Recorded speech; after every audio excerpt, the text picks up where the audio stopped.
Hello and welcome to Molecular Biology Topic 5. In this topic, we'll be talking about popular laboratory techniques in molecular biology. And there will be 4 parts in this topic. After topic 5, you should be able to apply molecular techniques for analyzing nucleic acids and to propose a molecular workflow for the analysis of nucleic acids and to explain the major steps in DNA cloning. There are 4 parts in this topic. In the first part, we're going to be talking about nucleic acid extraction, followed by the analysis of the nucleic acids. And then we'll go through the steps in cloning. And lastly, we'll touch on a little bit about how nucleic acids are actually sequenced. Okay, let's start with part 1 on nucleic acid extraction. In this part, we will be showing you how nucleic acids are actually isolated from the cells that they are in.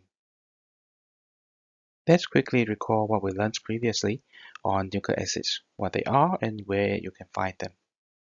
The picture on the left shows the central dogma, which demonstrates the flow of genetic information from DNA to protein.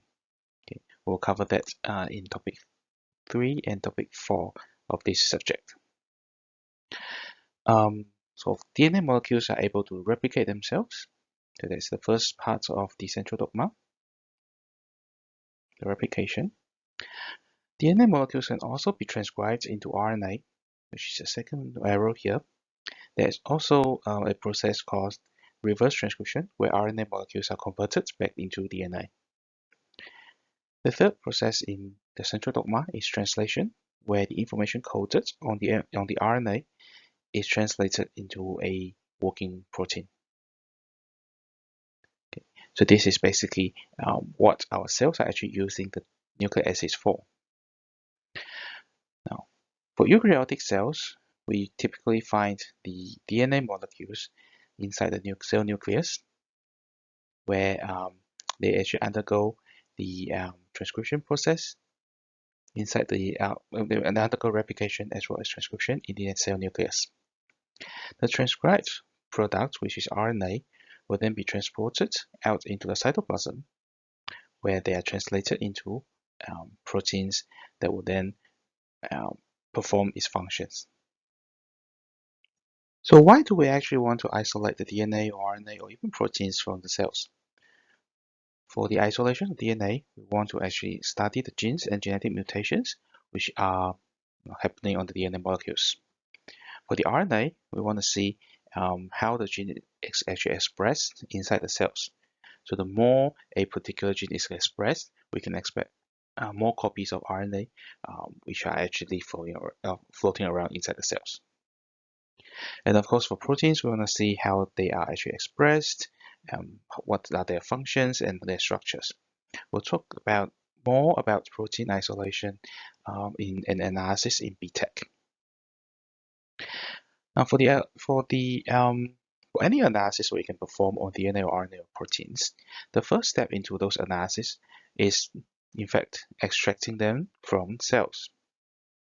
And in order to do that, we're going to be using a lot of different buffers and enzymes to sort of inactivate the other macromolecules that we are not interested in.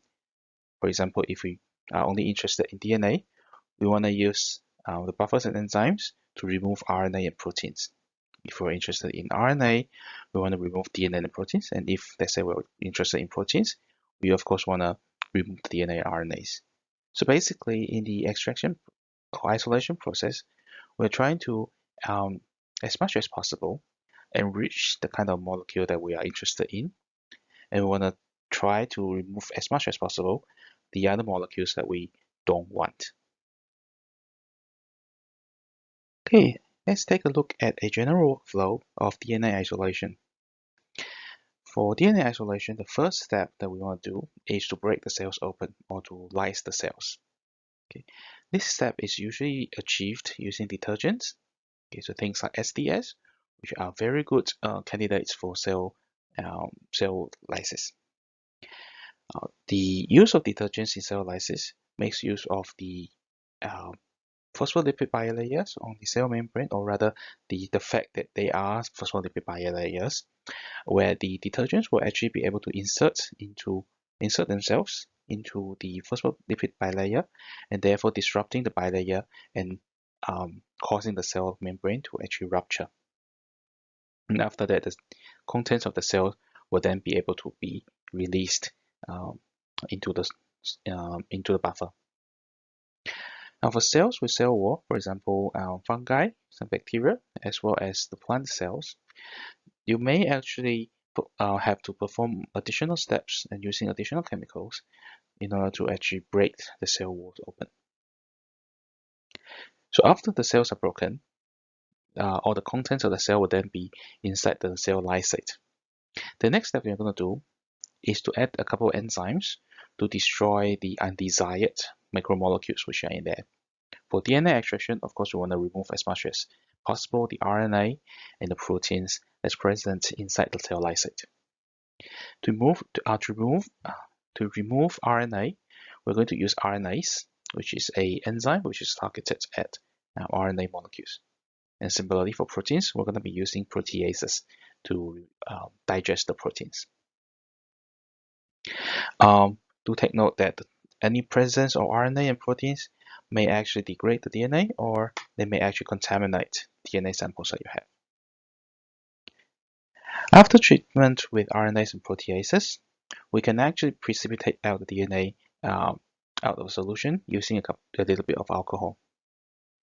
With the help of salt that's actually present inside the buffer solutions, alcohol will actually be very active in bringing DNA molecules out of the solution, and you can actually see white stringy molecules, white stringy things that will start to form inside your DNA extract the moment you add in the alcohol. You're going to see how it actually is done during your practical as well. How about RNA? Well, RNA molecules are nucleic acids. So the extraction of RNA molecules actually follows a very similar pathway as the DNA molecules. The first step is, of course, breaking open the cells or to lyse the cells using detergents. But a special note about RNA is that it's a very, very unstable kind of molecule, okay, because of the presence of RNA in pretty much everywhere in the environment. So once you break the cells open, the RNA will actually quickly degrade, even if you don't do anything towards it about it. So what typically what people will do is that they will actually add RNase inhibitory agents, okay, into the vapor, into the cell lysate, so that the RNA molecules will actually be protected against degradation by RNases. Now, after the RNA is protected, we can actually use some different extraction methods to take the RNA out of the cell lysate. And one of the very popular methods is actually using phenol. Okay, so by actually adding phenol into the cell lysate and of course centrifugate the phenol lysate mixture, you can actually remove the RNA, or rather enrich RNA inside the solution. Okay, and then inside your tube, you will actually see a separation of RNA, of the degraded proteins in DNA, and as well as the organic layers. And by doing that, you can actually very easily extract out RNA from the cell lysate. So for RNA extraction, we are actually using a little bit less enzymes per se, because we have this very efficient way of removing RNA from everything else. Now, the aqueous phase that contain RNA will then be further treated with alcohol.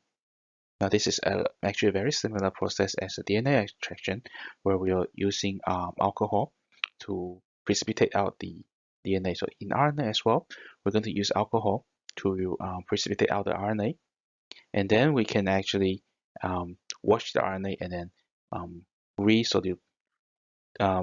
reconstitute the RNA into a different buffer solution And then from there, we'll be getting a very pure sample of the RNA that's present inside the cell.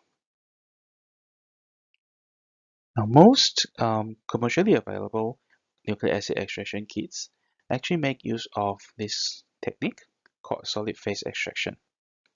So what we have discussed earlier on, that was actually a liquid-liquid extraction method where we actually allowed DNA molecules to be DNA or RNA molecules to dissolve in a particular solution, and then we use alcohol to precipitate it out. Now, for solid phase extraction, what we typically do is that we will have a spin column, which actually contain a solid support of silica beads. And inside this spin column, the silica beads will actually bind to the nucleic acid molecule that you are interested in extracting. So when you load the cell lysate onto the silica beads into the spin column, these silica beads will actually actively bind to the nucleic acid. So the binding is actually quite strong, so that the nucleic acids that you are interested in will actually be will actually stay onto the solid support, whereas the rest of the molecules that you don't need will actually be washed away in the presence of a calotrophic condition. Okay, so this calotrophic condition, which is basically a very strong salt solution, will actually disrupt the hydrogen bonding, so that it will cause nucleic acid to bind to the beads and not bind to the rest of the things, and the rest of the molecules will actually be washed away through the spin column. So after a couple of wash steps inside the spin column, you should theoretically only have the nucleic acid molecules that you're interested in extracting. And then after all these wash steps, you can elute out the molecules of interest using a different buffer, which will actually release the nucleic acids from the beads, and then it will be eluted into the solution that you prefer. We'll be using a solid phase extraction of DNA in one of the practicals. To find out more about spin column principles for nucleic acid extraction, you can watch this YouTube video. Then I'll put out the YouTube link on Panopto as well. So this is the principle of solid phase extraction for nucleic acids. We'll first dislocate the tissue if you are starting with a piece of tissue, and then we're going to lyse the cells using the detergents. Then after that, we're going to load the entire cell lysate onto a spin column like this, which will allow DNA to actually bind to this this thing here. This is actually the solid support with the silica beads. Okay, so once the DNA is bound to it, we can start to wash. And during the wash step, you'll see all these other things that we're not interested in, but most probably protein molecules and things like that. They will actually be washed out of the column into the flow through.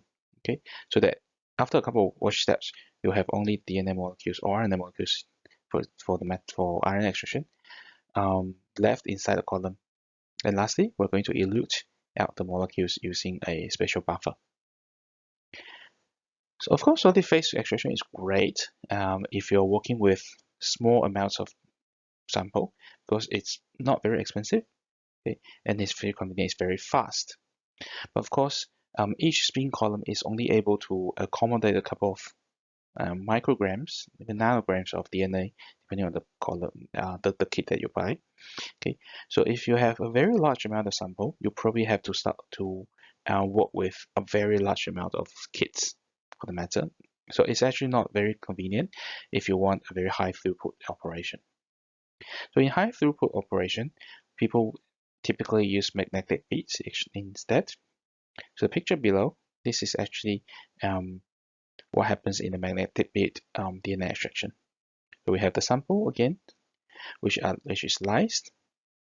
And the next step is what is actually differentiating the magnetic beads with the from the solid phase, where we have these silica beads, which actually have a small bit of iron inside.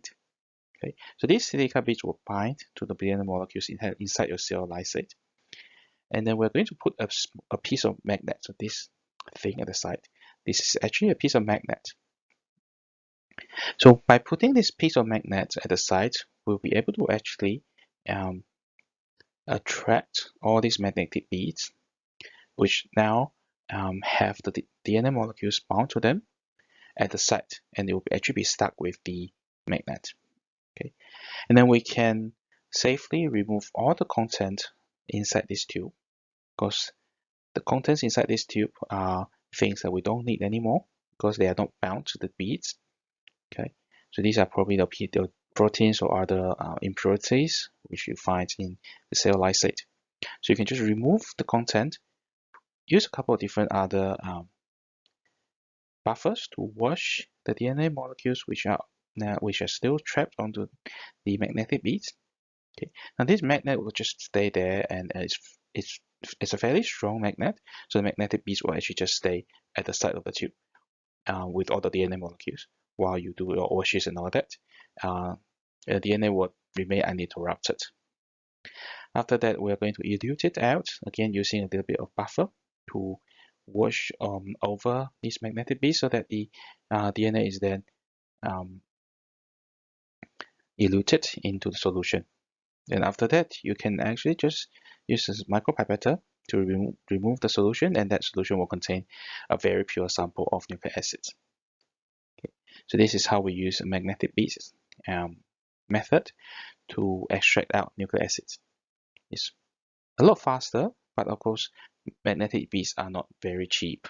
And the magnet is actually a special kind of magnet.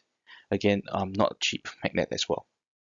So magnetic beads extraction is good for high throughput methods, but of course at a slightly higher price point. Okay, so let's do a quick summary of what we have learned so far in part 1, isolation techniques. Depending on the type of macromolecule that you're interested in isolating, you may have to actually isolate it in slightly different ways. And the isolation technique usually involves removal of contaminants or molecules that can actually either cause degradation of the target molecule or are just unwanted. Okay, they may contaminate the micromolecule that you have. Generally speaking, in order to isolate any macromolecule from the cells, you will start from the cell lysis step, which typically involve the use of detergents or other molecules or other chemicals or enzymes if your cells actually contain cell wall. Okay, and then you're going to remove the contaminants depending on what kind of molecules you're trying to extract. And of course, you're going to also inhibit enzymes which degrade your target molecule. This is particularly important in the extraction of RNA molecules because RNA is particularly vulnerable towards RNase degradation, and RNase is pretty much everywhere in the atmosphere. And after removing the contaminants, you will then precipitate out the molecules that you want so that you can use it for any downstream analysis. Now for DNA RNA, which are what we are more interested in this subject, there are a couple of common properties found in all nucleic acids, which makes it a little bit easier to use a generalized technique of isolation. For example, we use the solid phase extraction because the nucleic acid molecules are actually charged. Okay, we can also use the alcohol precipitation method for either DNA or RNA extraction, again because of the charged nature of the molecules. For commercial extraction kits that most laboratories use nowadays, they use the solid phase extraction method in order to actually isolate the molecules. And lastly, one very important thing to remember is that DNA is in fact more stable than RNA. So when you are actually working with RNA, you have to take extra caution so that your RNA does not degrade during the process. So that is the end of part 1 on nucleic acid extraction. In the next part of topic 5, we'll be talking about how to actually analyze the nucleic acids that you extract after the isolation process. Welcome back to part 2 of topic 5. And in this part, we're going to talk about how to actually analyze nucleic acids. We'll cover the process of nucleic acid analysis using PCR, reverse transcriptase PCR, and real-time PCR. We'll also take a look at how nucleic acids are actually visualized in laboratories. In the previous part, we talked about how nucleic acids are actually extracted from cells, but the amount of nucleic acid that we can extract from cells is usually quite low in amount. Okay, so those small amounts of nucleic acid might not be sufficient for any detection, visualization, or other analysis that you might actually perform. So what we do is that we usually amplify the nucleic acids that we extract before we perform any further analysis of the nucleic acids. So for DNA that we extract, we typically use polymerase chain reaction or PCR to amplify the nucleic acids. And for RNA, we use reverse transcription PCR or RT-PCR to amplify the molecules. And the end goal for these two methods is to have a enough amount of molecules so that we can actually analyze it using other tools. The video that I'll be playing in a short while will cover some of the basics in PCR.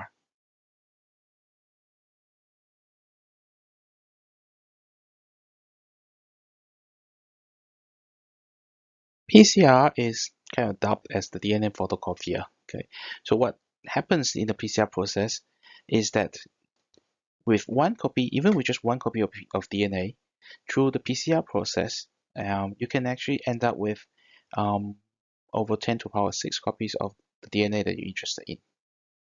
Okay, so this is a process that will be able to actually amplify or copy a small segment of DNA, which will then be able to produce millions of copies of that particular section of DNA. PCR process is usually pretty fast. A round of PCR process is usually around a few hours, and it's relatively inexpensive to perform PCR. Okay. So what happens during PCR is that we'll basically heat and cool the samples that we have repeatedly to allow DNA polymerase to actually generate many copies of the DNA molecules that we're interested in. Let's take a look at an overview of the PCR reaction. At the beginning of the reaction, we have an initial denaturation where the sample is heated, typically to 95 degrees. During this process, the DNA molecules, the double-stranded DNA molecules, will actually denature and be separated into two single-stranded DNA molecules. After that, we will enter the PCR cycle. Okay, so the cycle is basically a three-step process. Number one is the heat up step, again to allow DNA molecules to separate into two single strands. After that, the sample is cooled slightly to allow the annealing of the primers to the DNA molecules. Now, we need to have primers in order for DNA polymerase to actually synthesize new DNA strands. Okay, so these primers will then, because they are shorter, they can actually anneal to the DNA molecules faster than the other strand of DNA. Okay. So with the primers anneal to DNA molecules, we can then allow the DNA polymerase, typically is Taq polymerase, to actually synthesize the two new strands of DNA using the original strands as templates. So you can imagine this process as a in vitro DNA replication. And after the DNA molecules are synthesized, we then cycle back to the heat up step, where the two new DNA that synthesizes is then again heated to separate into single strands again, and then the whole process repeats to allow more and more DNA molecules to be synthesized. This cycle typically repeats 20 to 40 times, depending on the amount of DNA that you want to produce, as well as the amount of raw material that you provide to the reaction. After the cycles, we will go into a final extension where we allow DNA polymerase to fill in any gap in the DNA synthesis, just in case some of the molecules are not fully synthesized. So this is how a typical PCR reaction is performed. Of course, the different cycling of the temperature is not done manually. We use a thermocycler, which is able to automatically increase or decrease the temperature that the sample is at, so that we can perform this process faster. The thermocycler is, of course, programmed to change the temperature of the reaction every couple of minutes to allow the DNA denaturation and synthesis automatically. The temperature that we use during the process is pretty much dependent on the DNA sequence that we have. Of course, if you have more GC content in the DNA, you'll probably want a higher temperature so that the DNA can properly melt. And different kinds of PCR buffers will typically require different temperatures as well. And it's usually provided in the user manual that comes with the PCR buffer that you purchase. The amount of cycles that you have, between 20 to 40, is of course dependent on how much DNA you start with and how much DNA you need at the end of the PCR process for any downstream analysis. So what is typically present in a PCR reaction? To start with, we have DNA template, which is very important. These are the original strands of DNA that you want to copy. After that, we have the DNA polymerase, usually a thermostable one, for example, Taq polymerase, which is extracted from a thermophilic bacteria. And DNA polymerase, of course, synthesizes the new DNA strands. We also need primers. These primers are short single-stranded DNA molecules which are able to hybridize bind to template DNA. The DNA polymerase works only with free 3' ends of DNA, which are provided by the primers that you add to the reaction. For PCR to actually happen, to synthesize DNA exponentially, we will need one pair of primer. One of them is upstream of the sequence, and the other one is downstream of the sequence. Next, we have DNA polymerase DNTPs, which are basically the building blocks of DNA. So we have DATP, DTTP, DGTP, and DCTP. All these material have to be put inside a buffer, the PCR buffer, which contain cations like magnesium ions, which will help the DNA polymerase to synthesize the DNA molecules. And all these components are put into a PCR tube, which are special microtubes, which have thin walls, okay, to allow temperature to actually be transmitted. I mean, heating or cooling will be more efficient with using these tubes, so that the PCR reaction can happen more efficiently. And of course, we have thermocyclers to help us automate the changing of temperatures inside a PCR reaction. And during each cycle of the PCR amplification step, the thermocycler will actually help us ramp the sample into 3 different temperatures, which correspond to the 3 different steps in the amplification. The first step in the cycle is the denaturation step, where the double-stranded DNA molecules are denatured into single strands. This is typically done at a very high temperature of 94 to 95 degrees. After that, the sample or the PCR mixture is then cooled down to usually around 60 degrees, so that the primers can align and hybridize the single-stranded template DNA molecules. This annealing temperature is determined by the sequence of the primers and is usually calculated before the primers are actually used for the PCR reaction. After annealing, the PCR mixture is then the temperature of the PCR mixture is then ramped up a little bit, usually to 72 degrees, which is the temperature or the working temperature for the tech polymerase.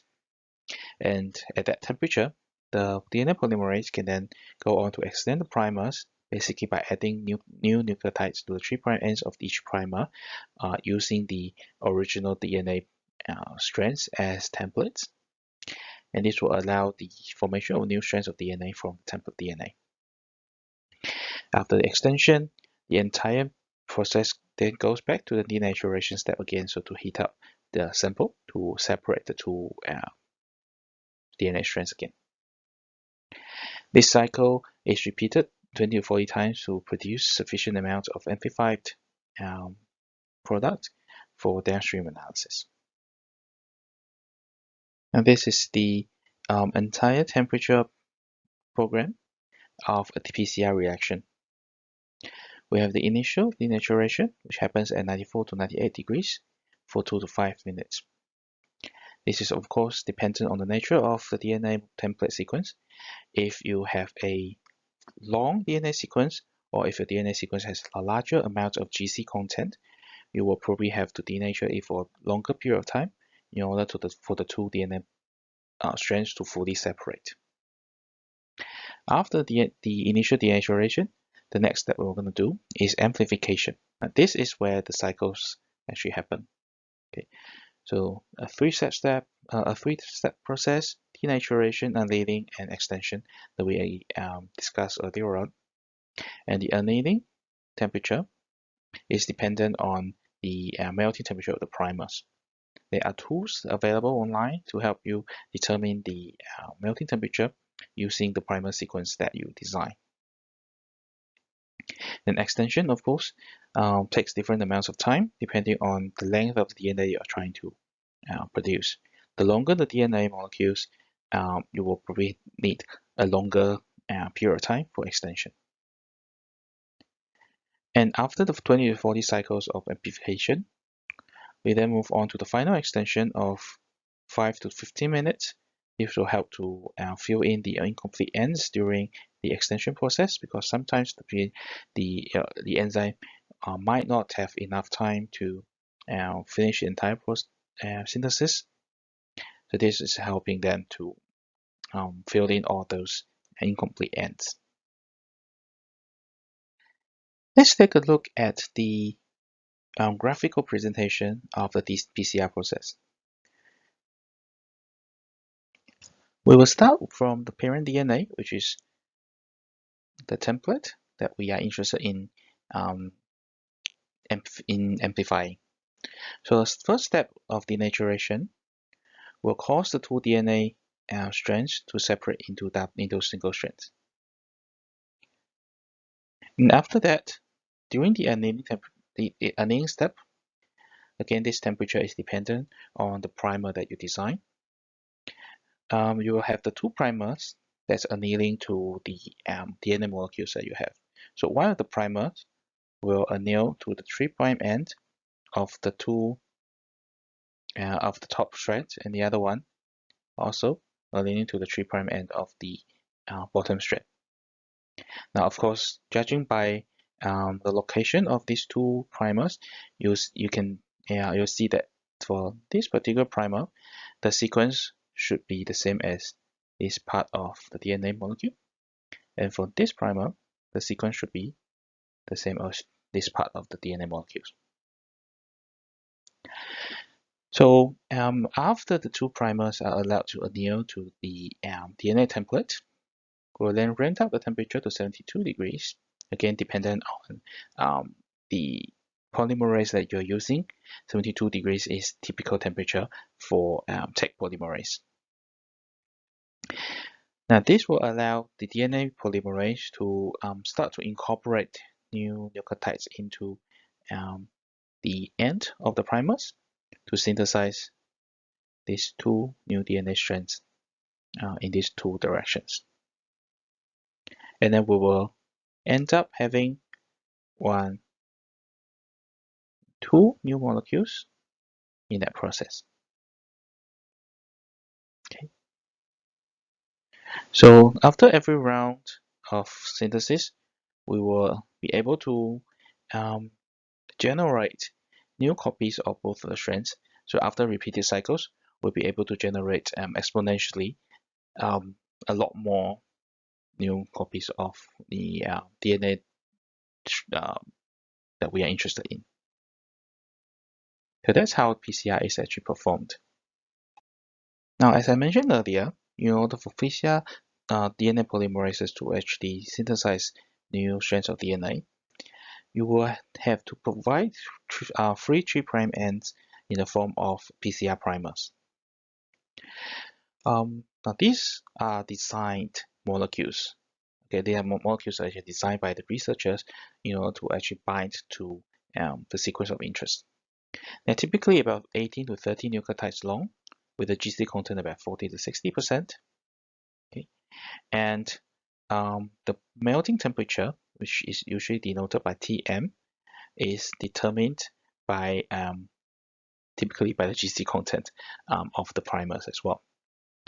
You can actually use some online tools to help you calculate the melting temperature. Now, this melting temperature is done to determine, they are calculated in order to determine the temperature where you're going to set on the thermocycler to allow the primers to anneal to the DNA templates. Now, the 3' end of the PCR primer, okay, must be an exact match to the template, and is typically ending with a C or G. So this will help to promote the binding of the primers to template, and the last 5 bases especially is usually preferred to have at least 2 G or Cs. And when you're designing a PCR primer, you will also avoid having segments of consecutive repeated nucleotides, okay, because that will actually reduce the specificity of the primers, which can then cause mispriming, meaning the primer might actually anneal to some other undesired parts of the DNA template. And we also try to avoid complementary sequences within the primer and between primers. So this would prevent self-annealing as well as the formation of primer dimers.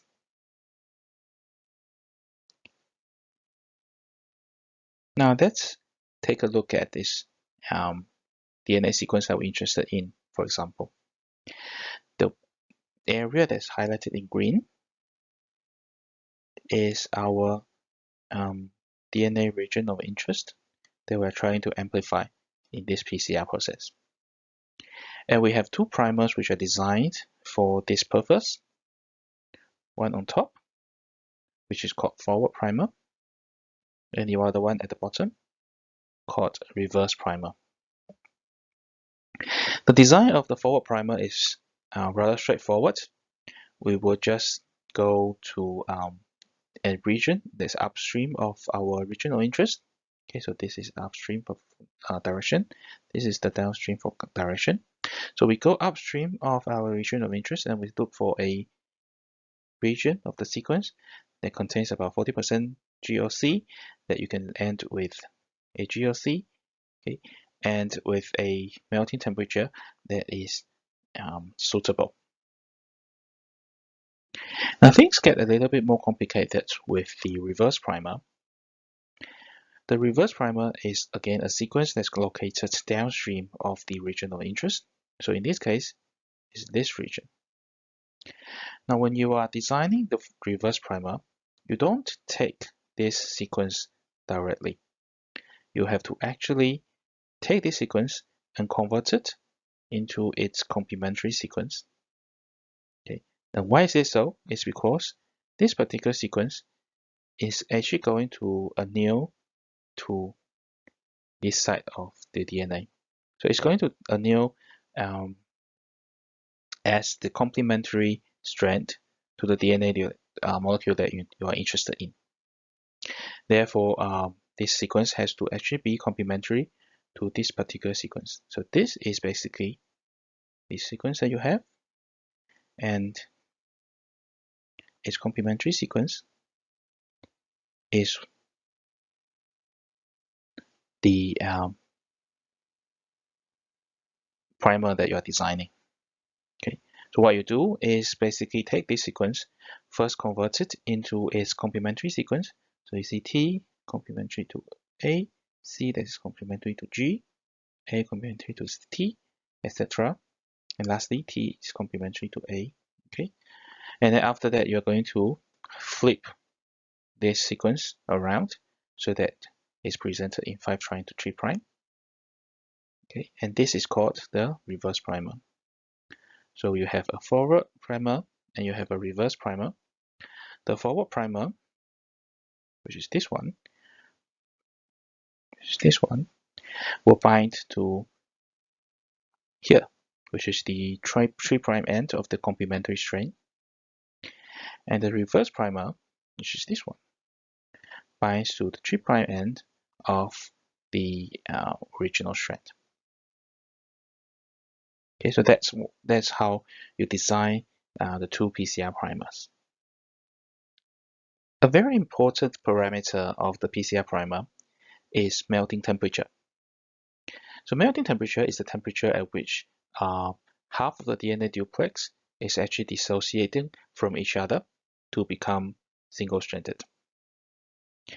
And the melting temperature is highly dependent on the amount of GC content that's and AT content, of course, that's present in the DNA.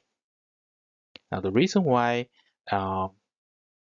it's dependent on that is because GC between G and C bases, there are actually 3 hydrogen bonds, whereas between A and T, there are only 2. So the higher the amount of GC content present in a primer, the higher temperature is actually required to open up the 2 strands of DNA. And because of that, we have this formula to calculate the melting temperature. For every A or T base that you have in your primer, they will contribute to 2 degrees in the melting temperature. Whereas for every bit of G and C, they will contribute to 4 degrees, 4 extra degrees of melting temperature. So after calculating the melting temperature, it gives you sort of an estimate of at what temperature the primers are going to anneal to template. And if you have a piece of PCR primer that has very, very high annealing temperature, the primer is probably not going to be annealed to the temperature properly. Okay, and then this will cause the PCR yield to be quite low. On the other hand, if the annealing temperature is too low, the primer binding to the DNA will actually be non-specific. Okay, and then your PCR products formed will then be non-specific as well. So either of these 2 situations will actually hinder your PCR reaction. Generally speaking, you'll want to design your primers so that the melting temperature is around 60 to 65 degrees so that you can have a good yield while avoiding non-specific binding. And PCR is a very popular method in molecular laboratories. It's very fast as a tool to amplify DNA molecules. It's very fast. It takes only a couple of hours. It's very specific as long as you design your primers well. PCR is also a very sensitive method. You can actually amplify only from a single strand of DNA. So even with just one single strand of DNA, you are theoretically able to get a whole lot of them at the end of the PCR cycles. It is also very versatile. PCR products can be used for many downstream applications, including cloning, or you can use it to visualize DNA that you're interested in as well. So So these are some of the advantages of using PCR. But of course, PCR is not without any disadvantage. You need to know the DNA sequence that you are interested in order to design suitable primers that will be used to copy out DNA. Now, if you design the primers not properly, sometimes you may actually end up with non-specific application of the DNA, or sometimes you can also have contaminants in the DNA that you extract that can also cause the PCR reaction to not perform properly. Now, the PCR enzyme that we use, which is Taq polymerase, it doesn't actually have the proofreading ability. So it's actually quite possible to have errors in PCR products. So you may actually end up with mismatched nucleotides for every 3,000 to 4,000 kilobases, 3,000 to 4,000 bases that you generate. So that's why PCR products usually have to be sequenced before they are used for downstream applications such as cloning to prevent the incorporation of mutations or mutated DNA into any downstream DNA molecules. Okay, so what we have discussed so far was to use these PCR to amplify DNA molecules. Another molecule that we are very often interested in is RNA, and we also have a specific RNA application method called reverse transcription PCR. The reverse transcription PCR, as the name suggests, uses enzymes that will perform reverse transcription to convert RNA molecules into DNA. After that, those pieces of DNA can then be amplified again using the normal PCR process. In reverse transcription PCR, the template is then RNA molecules. The RNA is first reverse transcribed into its complementary DNA or cDNA using an enzyme known as reverse transcriptase. And then after that, using the cDNA, we'll then be able to actually perform PCR to amplify it into double strands and then into multiple copies of double-stranded DNA. During the reverse transcription process, we'll first allow the formation of a DNA-RNA hybrid using the reverse transcriptase.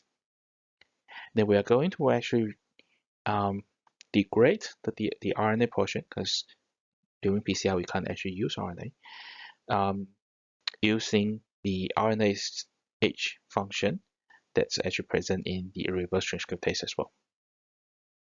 And then we'll end up with single-stranded cDNA molecules. Now, using this cDNA molecules again, we're going to produce a new double-stranded DNA using again the DNA polymerase function of the reverse transcriptase, and then from there on, we can perform the standardized PCR procedure. Now, for all of you here, I think the most memorable use of RT-PCR is probably its use in virus testing during the COVID-19 period. So in this video that I'm going to be playing, we will take a look at how RT-PCR is actually used in the detection of viruses, and in this particular case, SARS-CoV-2, which is the virus that causes COVID-19.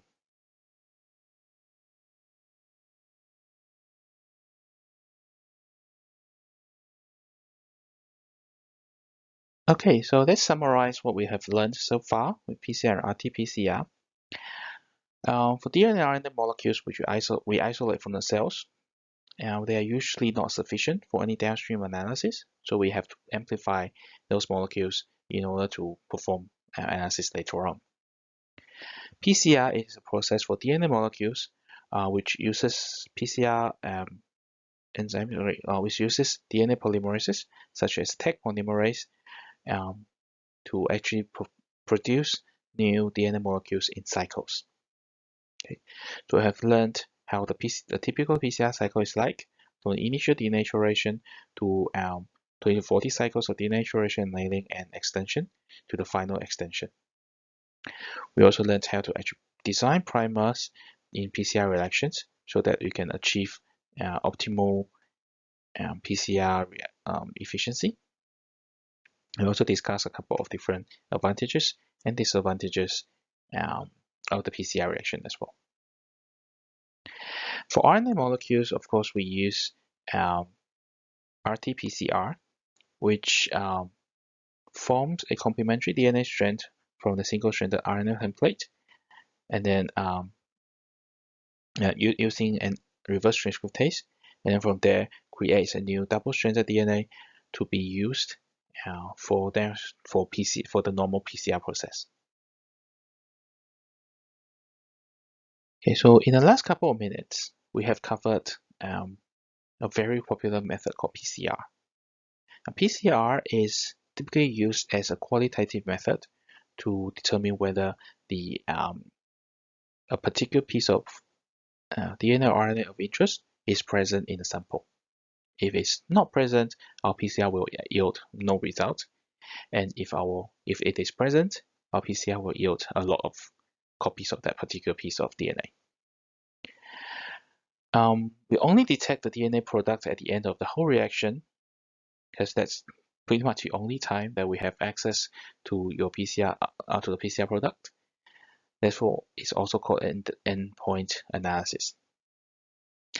Now, sometimes we actually want to know how many copies of that particular DNA or RNA is present inside the sample.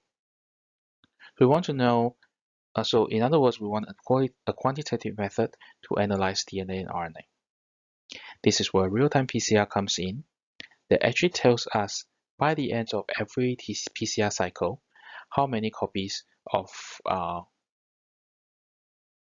PCR product is actually present inside the sample. So why do we need a method like that? This is because sometimes we are actually interested in the amount of nucleic acid present. For example, if you are performing an analysis of gene expression, and the amount of mRNA for a particular gene that's present inside the cell lysate is actually representative of the expression level of that particular gene. So maybe if, let's say, some cells are actually undergoing inflammation, then you'll see some of the genes which are specific for inflammation being upregulated, and you'll see a higher amount of mRNA which are produced for those genes. And that is one of the places where we are using real-time PCR to actually see how many copies of that particular mRNA is actually present inside the PCR reaction. So real-time PCR is actually a very similar reaction process to our conventional PCR. We still need to have your templates, we still need primers, we still need polymerases, dNTPs, and buffers. Now, the difference between real-time PCR and conventional PCR is that in real-time PCR, we actually add in a couple of fluorescence molecules into the PCR mixture. Now, these fluorescent DNA binding dyes will actually indicate to us how many DNA molecules are actually being produced inside the reaction mix.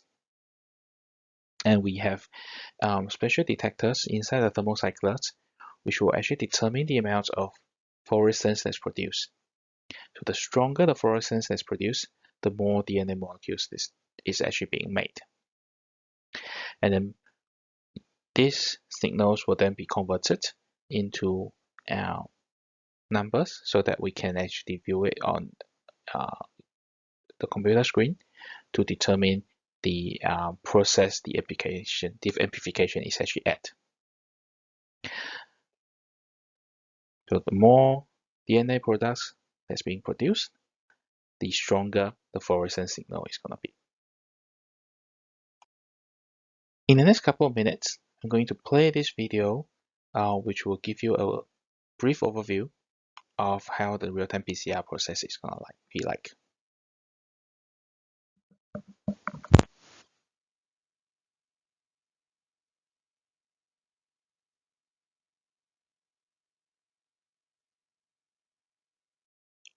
Okay, in the next couple of slides, we're going to take a look at the real-time PCR cycle and how the fluorescence actually changes throughout the three different phases of a real-time PCR reaction: the initial phase, the exponential phase, as well as the plateau phase. Let's start with the initiation phase. This is the phase where the real-time PCR reaction sort of just starts in the first couple of cycles. So during the initiation phase, the fluorescence level remains sort of at the background levels. So there aren't a lot of PCR products which are accumulating yet. Now, after every cycle, you get a doubling of the PCR products, but the amount of PCR product at this phase is probably not enough for the fluorescence level to go beyond the background level.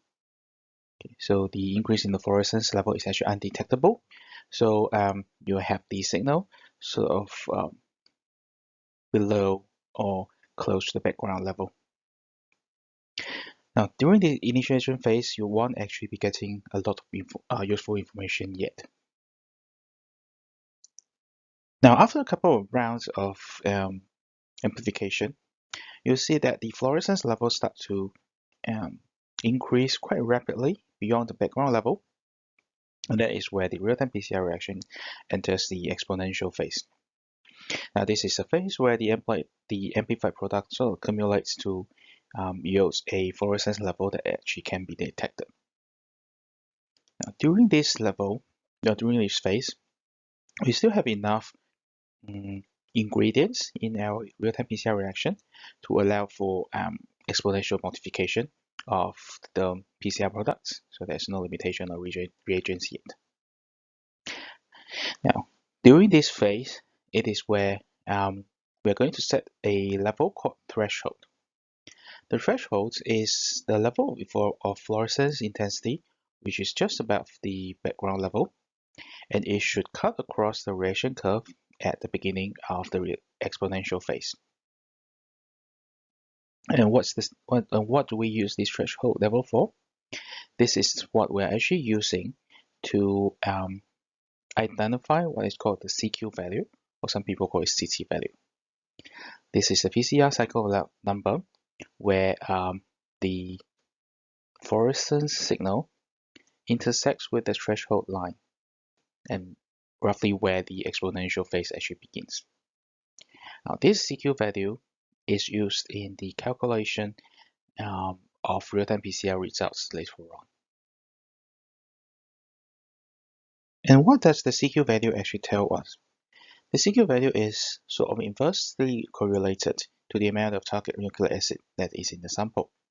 So as you can imagine, if you have less amounts of the target nucleic acid that's in the sample, it might actually take longer for the real-time PCR to actually reach a level of the amount of DNA where the signal is detectable. So it takes longer, therefore your CQ value will actually be at a higher value. Whereas if you start from a larger amount of DNA, target DNA in the first place in your template, your real-time PCR reaction will actually enter the exponential phase a little bit earlier because it requires less cycles of PCR reaction to achieve the desired amount of PCR product to reach for the fluorescence level to go beyond the background level, and therefore you'll have a lower CQ value. So for CQ values which are less than 29, we typically determine it that we typically say that there's a large amount of the target sequence present in the sample. Whereas for high CQ values, which are more than 38, there is probably a very small amount of target sequence. Of course, there could be other reasons why CQ values can be high, and one of them would actually be that there's actually target sequence available inside there. That's the whatever amplification that you're seeing in the sample is probably unspecific. Okay. So if you have a high CQ value, it's probably telling you that either the target sequence is present with very low abundancy, or that it is just simply not present in the sample. Of course, during we are reading the CQ value during the exponential phase, so there is no short supply of the PCR components, namely peak primers and DNTPs, during this process. Real-time PCR experiments are often done in replicates. So in this picture that you're seeing, we've got 5 different samples. Sample 1 is in red, sample 2 in yellow, sample 3 in the lighter shade of blue, sample 4 in the darker shade of blue, and sample 5 in green. As you can see, the different replicates of the same sample have very little variation in the CT levels as recorded from the real-time PCR. So you can kind of see that for example, for sample 1, most of the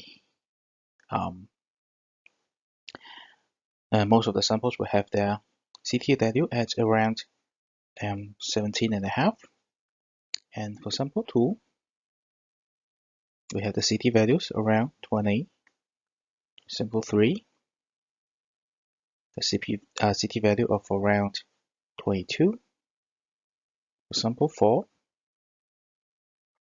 we have a CT value around 25. And lastly, for sample 5, we have a CT value of between 27 and 28. And all the different replicates of the same sample actually have very similar CT values.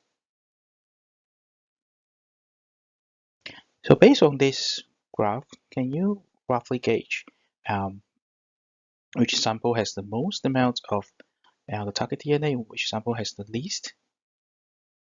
If you are thinking that the sample 1 has the most DNA, target DNA, and sample 5 has the least, you are correct, because it takes shorter for, or rather it takes less rounds of PCR reaction for sample 1 fluorescence level to reach the threshold, whereas it takes quite a lot more cycles for the fluorescence level in sample 5 to reach the threshold level. Now the last phase in a real-time PCR reaction is the plateau phase. During the plateau phase, the amplification kind of just stops. Why? Because there is probably not enough primers or DNTPs available in the reaction to support the amplification of the PCR products anymore. So at this time, the amplification sort of just stops and is limited by PCR components. Usually for the typical PCR reaction that we are doing with a normal thermocycler, this is also the place where we're actually taking measurements of the PCR products. So for different PCR reactions, the amount of final product that we may have may vary depending on multiple reasons, including the amount of PCR components that you have in the reaction, as well as the specificity of the primers to your PCR, to your target sequence. Just now we saw that for replicates of the same sample, there should actually be very little variance in the CQ value that you get. However, if you allow the reaction to continue to happen, during the plateau phase, you will start to actually see very large variations in the different product yields possible between the different replicates. This is due to the plateau effect as present inside each of the reactions. Therefore, it is very important that you measure the CQ value as early into the exponential phase as possible, and as much as possible away from the plateau phase, so that the variations are not detected yet in the samples. In real-time PCR experiments, the amount of DNA the amount of target DNA that's amplified is reported using different amounts of fluorescence. There are two different kinds of detection methods in real-time PCR.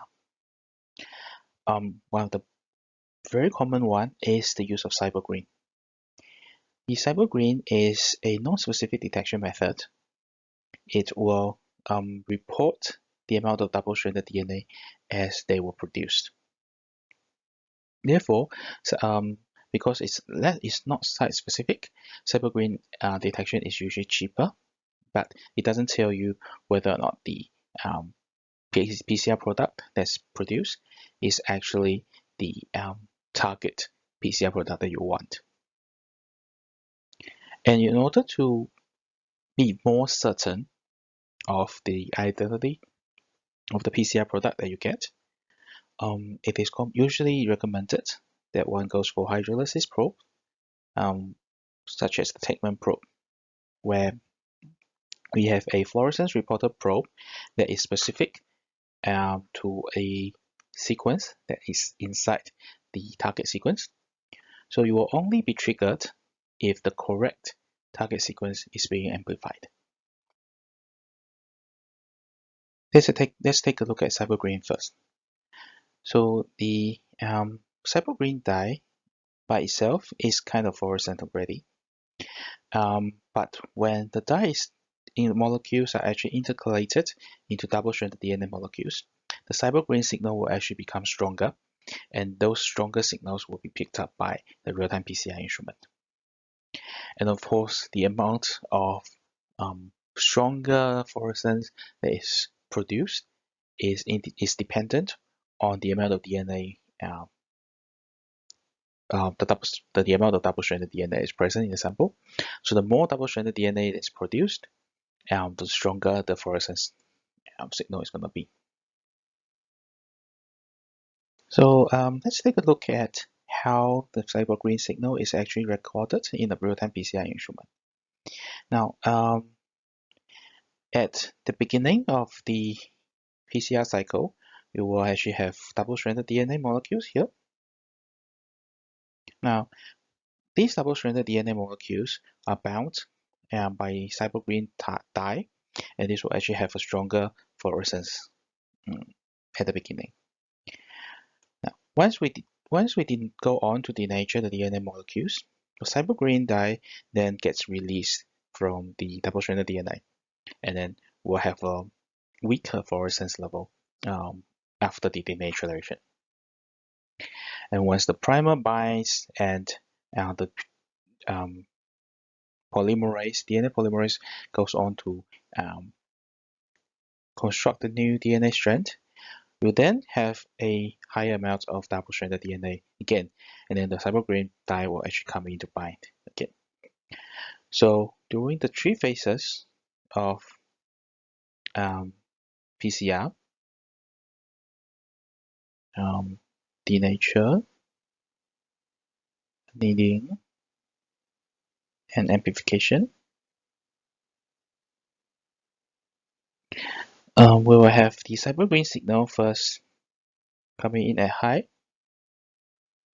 and drop after the denaturation, and probably increasing after annealing as the double-stranded DNA molecules are being produced, and then it will peak after the amplification process. Okay, and usually the detection of cybergreen signal happens at the end of amplification, because that is where the signal is the strongest. The hydrolysis probe method is a little bit more complicated. So I want you to first watch this video to get more idea of what actually happens during the hydrolysis probe methods.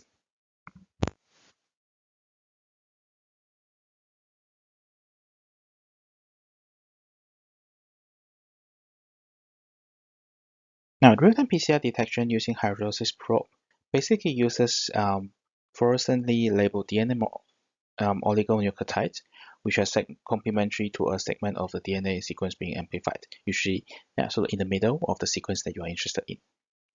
It usually binds downstream of one of the primers, and these oligonucleotides are actually labeled with a fluorescence reporter molecule and a quencher molecule. So there are actually two molecules which are labeled onto this probe. So the quencher molecule will actually quench out the output from the reporter molecule when they are physically close to one another. Okay, so you can imagine that you have a piece of primer, sorry, not primer, but the probe, where you have a reporter molecule here, okay, which can actually have a bit of fluorescence, and you have a quencher molecule here, which will actually deactivate the or rather mask the fluorescence level, or the fluorescence, so that this fluorescence level will not actually be able to be captured. Now, this is what happens when these probes are actually freely available in the molecules. Freely available in the reaction mix.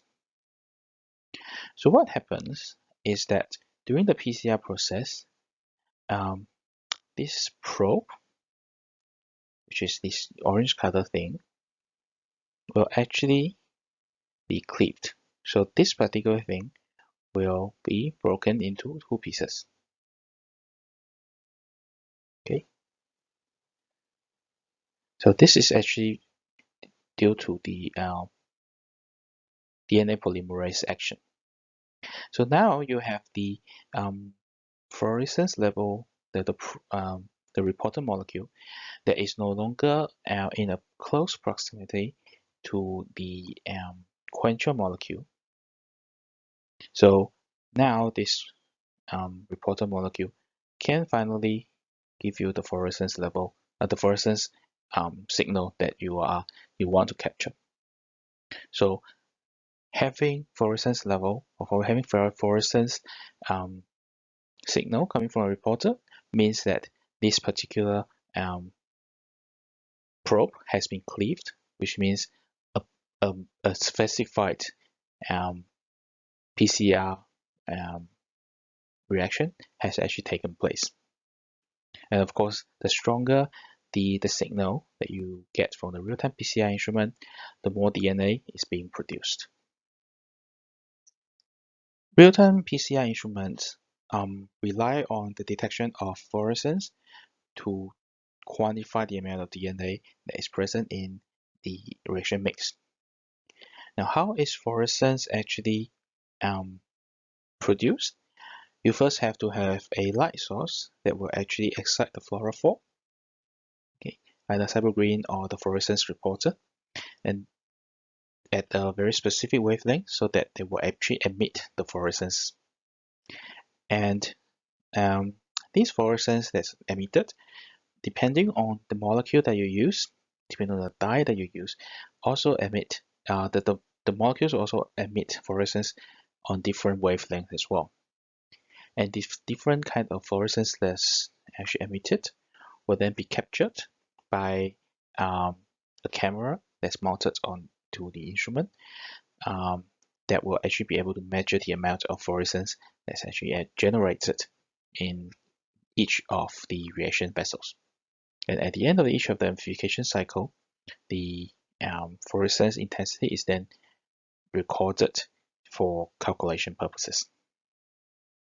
Let's take a couple of minutes to watch this video on the detection of real-time PCR signals in a real-time PCR instrument.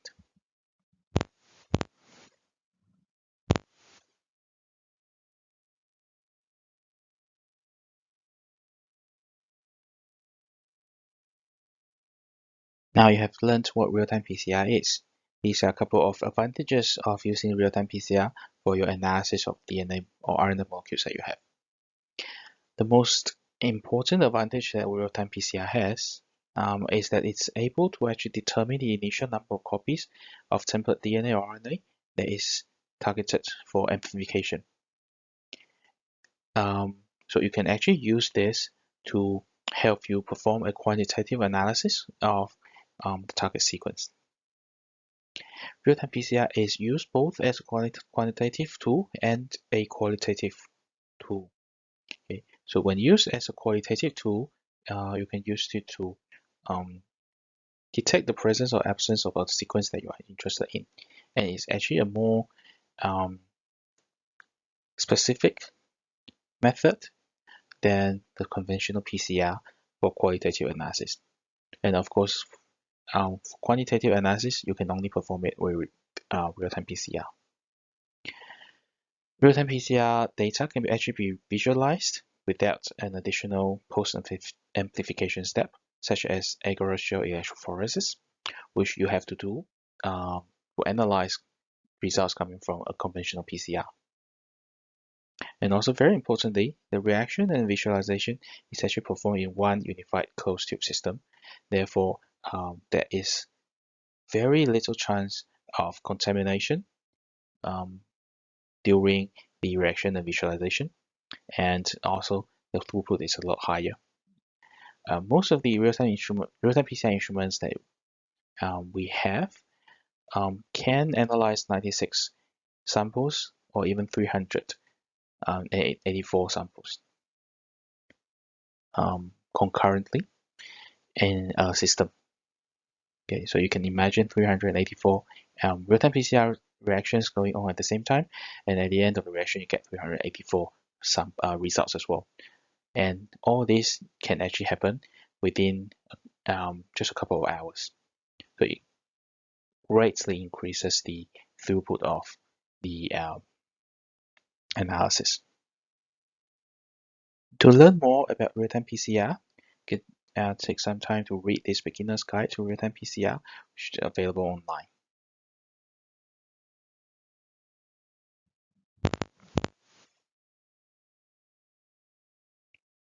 Okay, so let's summarize what we have learned about real-time PCR so far.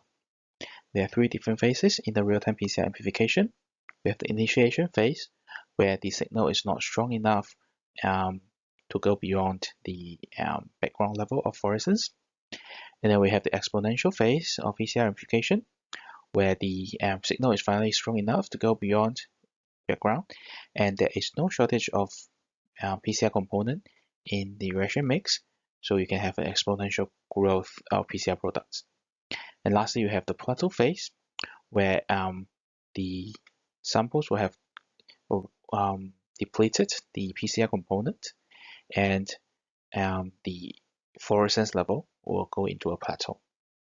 And also, very importantly, for replications of the same sample, most of the time the CQ value will be the same or very close to each other, which means they will actually enter exponential phase at about the same time. However, for replications, the plateau phase might actually start at different timings. Real-time PCR is a very good tool to quantify the amount of DNA in the sample, and you can calculate that based on the CQ values that you get by drawing the threshold line on the real-time PCR amplification. And the detection of the epicons is actually done at the end of each PCR cycle. There are usually 20 to 40, usually 40 actually, PCR cycles when we're conducting real-time PCR experiments. The detection of real-time PCR,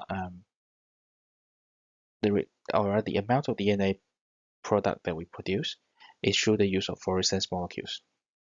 We have two different kinds of fluorescence molecules that we use for real-time PCR, either double-stranded DNA binding dyes such as CyberGreen, or hydrolysis probes such as Taqman. And of course, real-time PCR has a couple of advantages over conventional PCR for being more versatile and for them to actually allow higher throughput analysis. The last technique that we want to cover in this topic for the analysis of nucleic acids is agar-rho gel electrophoresis. Agar-rho gel electrophoresis is a technique to separate nucleic acid molecules based on their sizes. And in this technique, we're using a agarose metric gel, which is basically produced using agarose and sample buffer. Agarose is a kind of polysaccharide molecule that once you heat it up and allow it to cool, will actually form a porous matrix. And the pore size of the agarose gel is dependent on the amount of agarose that you have. If you have more agarose in the solution, the pore sizes are going to be smaller.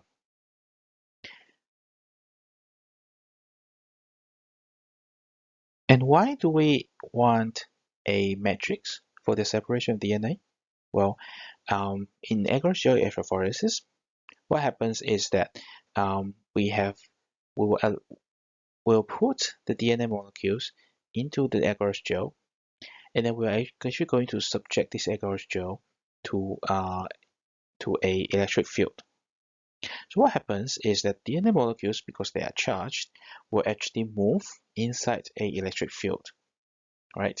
And by having a porous matrix like agarose gel, these DNA molecules, when they are moving inside the electric field, will actually encounter some resistance. Okay? It's like the picture on the right, you're trying to squeeze through a matrix. So the smaller, regardless of the size of the molecule, they will all move ahead inside the electric field. But the matrix is going to actually slow down molecules which are bigger, because smaller molecules will be able to actually squeeze through the holes on the matrix easier. However, the larger molecules will probably have some issue squeezing through the holes. So over time, the smaller molecules will actually run faster in the electric field, whereas the larger molecules will actually be lagging behind. And you can use this method to actually separate smaller molecules from larger molecules. In an agarose gel electrophoresis, we are of course going to use agarose, which is a powder, and we are going to use some buffer solution to allow the electric field to form. In agarose electrophoresis, the buffer solution is made usually using tris, boric acid, and EDTA.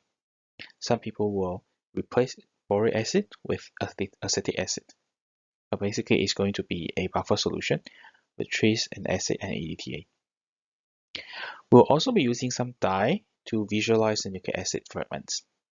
We have discussed in the real-time PCR section that one of the dyes that will give you fluorescence when intercalating into DNA molecules is CyberGreen. And we'll be using CyberGreen for our practical sessions as well. But another very popular dye for the visualization of DNA molecules is ethidium bromide.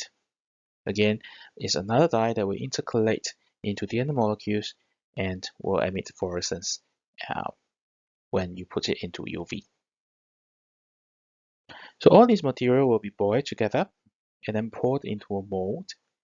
And once the gel sets, we can use the gel for the electrophoresis. This is the gel that we're going to be using for electrophoresis. As you can see, the gel is poured into a tank, a gel tray, to solidify. And inside the gel tray, we actually have a thing called combs. So these combs will actually be able to create different wells inside the electrophoresis gel for you to put your samples in. Once we are ready to start the agarose gel electrophoresis run, we're going to actually remove the comb from the tray. We're going to place the solidified gel into a chamber, like the one on the right. Okay, and this chamber will then be filled with the buffer that we use to make the gel. So if you use TBE buffer, which is trace boric acid EDTA buffer, to make the gel, you're going to have TBE buffer inside the tank as well. And of course, if you're using TAE, then you will use TAE buffer in the tank. Now, after loading the nucleic acids into wells, we are going to subject this gel to a electric field. Now, remember, DNA molecules or RNA molecules, basically nucleic acids, are actually negatively charged. So when you put it into an electric field, it will actually try to migrate from the negative end of the electric field to the positive end of the material of the electric field. When we're loading these samples into the wells, we usually add into the samples some colored dye as well as some glycerol. The glycerol is there to help the sample to sink to the bottom of the wells, so that while you are loading the other samples, samples which are loaded earlier on will not actually get mixed into the buffer solution and escape from the wells. And the colored dye solution that's present in the sample loading dye is there to help you visually identify how far the molecules have actually run to. Now, remember, the DNA molecules won't actually show up during the electrophoresis process because you can't actually see them with your naked eyes. So these dyes are there to help to give you a rough gauge of how far the DNA molecules will have run, because typically the dye molecules usually represent a certain length of the DNA molecules. So as you brand this gel in the electric field, you'll see that the dye molecule actually move towards the positive end of the electric field as well, and that will give you a rough idea of how far your DNA gel has run. After running the agarose gel, we can then go ahead and visualize it using a dark chamber with UV light mounted inside. So this visualization is achieved by using the dyes for visualization, either ethidium bromide or cybergreen, which are already embedded in the gel while we are making the gel. So ethidium bromide is good tool or a good dye to visualize both DNA and RNA, whereas cybergreen, remember, it intercalates into double-stranded DNA. It only works with double-stranded DNA. So these dye molecules will actually bind to the nucleic acid bands. So we'll only see fluorescence at the places where there is where there's a cluster of nucleic acids. So on the right, we have a picture of a gel electrophoresis. So you can see we have the wells. Okay, these are the places where we actually loaded the sample in. And then each of these bands that you see, and there's like a lot. This is basically a ladder to tell you, to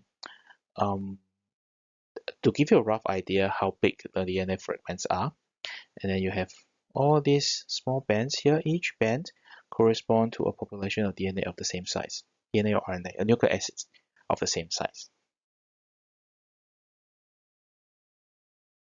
Okay, so that was agarose gel electrophoresis. To summarize, it is a tool. Agarose gel electrophoresis is a tool for separation of nucleic acids. You can use DNA or both. You can either use DNA or RNA on the agarose gel, and it will be able to actually separate them. The agarose matrix that we have in the gels acts as a sieve, so that the smaller molecules inside the agarose gel will run faster, and larger molecules will actually move slower when you put the gel into an electric field. So over time, you'll be able to separate the nucleic acid molecules of different sizes based on the sizes alone. So nucleic acids will move towards the positive end of the electric field because they are negatively charged.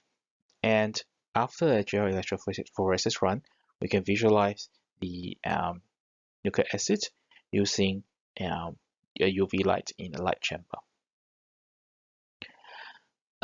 We also use loading buffer when we are preparing the samples for electrophoresis, because they contain glycerol to allow your samples to sink to the bottom of the well, as well as dyes to help you visualize roughly where the electrophoresis run has gone up to. And that's the end of part 2. In this part of topic 5, we learned how it will actually perform PCR, RT-PCR, and real-time PCR. We also learned how to use gel electrophoresis, agar-Joule electrophoresis, to separate nucleic acid molecules based on their sizes and to visualize them under UV. In part 3 of this topic, we'll learn how to actually perform cloning experiments. Welcome back to part 3 of topic 5 on cloning. After learning this topic, you should be able to explain the major steps in DNA cloning, including precision digestion, ligation, transformation, and screening. Let's first take a look at the definition of clone. This term clone is actually coming from the Greek term clone, and this was coined by American plant physiologist Herbert J. Weber in 1903 to describe the technique of propagating new plants using cuttings, bulbs, or buds. Of course, nowadays the meaning of clone has been expanded to include any copies of not just plants but also other organisms, including the cloning of DNA or cloning of animals. In this topic, we'll be focusing on DNA cloning. DNA cloning technology has a lot of different applications. We can use this technique to study genes because it's actually easier to analyze genes in isolation rather than studying it in the entire genome, because there will be a lot of unrelated DNA around that will actually affect our judgment. We also use cloning technology to modify genes so that we can create gene products which are more useful. For example, increasing yield of different nutrients in plants. Okay? And also we can use it to better understand gene functions. We also use DNA cloning techniques to analyze gene expression, to investigate gene regulation, how genes are actually regulated, okay? Whether the regulation is actually happening at the transcription level or at the translation level. We can also alter gene expression by maybe silencing the certain genes at certain points in time. Of course, one of the very big usage of DNA cloning is actually to express and produce protein in organisms that potentially don't express the proteins in the first place. So for example, we can actually use cloning techniques to express eukaryotic proteins in prokaryotic systems so that we can actually produce these proteins in large quantities cheaply. Of course, another usage of DNA cloning technology is actually to move genes between species. So we can actually clone genes from one species and put it into another species so that they will actually gain some functions from another different species. Okay, this is called the transgenic technology. This is a brief overview of the entire cloning process. We start with inserting a gene into a plasmid. So you should be very familiar by now. Plasmids are basically these small circular DNA molecules which are present in bacteria. So what you need to do is to take out the plasmid from the bacteria, and then from the DNA of a chromosome of a different species or different organism, you're going to actually clone out the gene of interest, most likely by PCR. Okay, and you're going to try to insert this gene of interest into the plasmid. Okay, this process can be performed using restriction enzyme and ligation enzymes. After that, we're going to put the plasmid into a new bacterial cell, and this process is called transformation. And then the bacterial cells are going to go ahead and actually express the plasmid in the bacterial cell. Okay, so all these cells will actually be able to form a clone of cells containing this cloned gene of interest. Okay, there will be a whole cluster of cells that all contain this plasmid that has the gene of interest. And then there are two things that you can do about this. If you are interested in making different copies of the gene, you can then go ahead and perform a plasmid extraction to take out the gene of interest from the bacteria, and then you can actually produce more copies of the gene for any research that you want to perform on the genes. On the other hand, if you are actually interested in the protein products that's coming out of these genes of interest, you can also allow the cells to actually express the protein and then harvest the proteins after lysing the cells.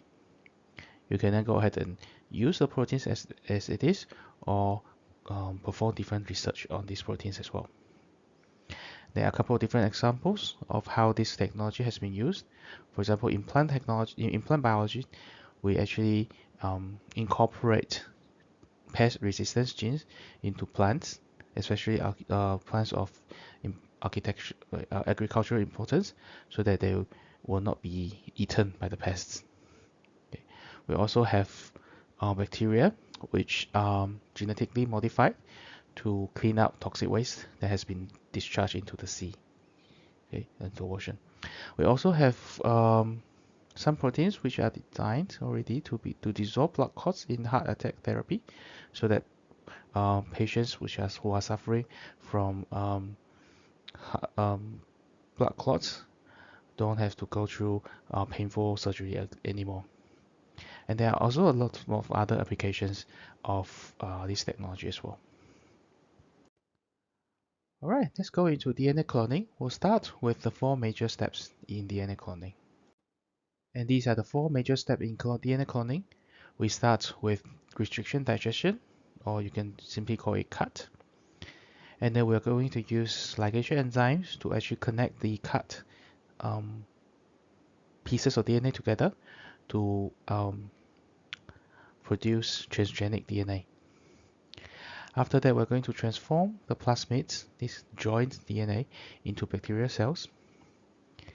And lastly, we're going to select bacterial cells that have been successfully transformed with our plasmids of interest. I mean the plasmids that contain our transgenic DNA. To give you a bit more information on these 4 steps of DNA cloning, the first step is restriction digestion. We are actually digesting 2 pieces of DNA. We're digesting the donor DNA, which is the piece of DNA that contains the gene of interest. We're also digesting the vector DNA or plasmid DNA, which are actually the recipients of this insert DNA. These 2 different DNA are usually digested using the same set of restriction enzymes, so that we can create similar restriction sites that can then be annealed together. Okay. So usually the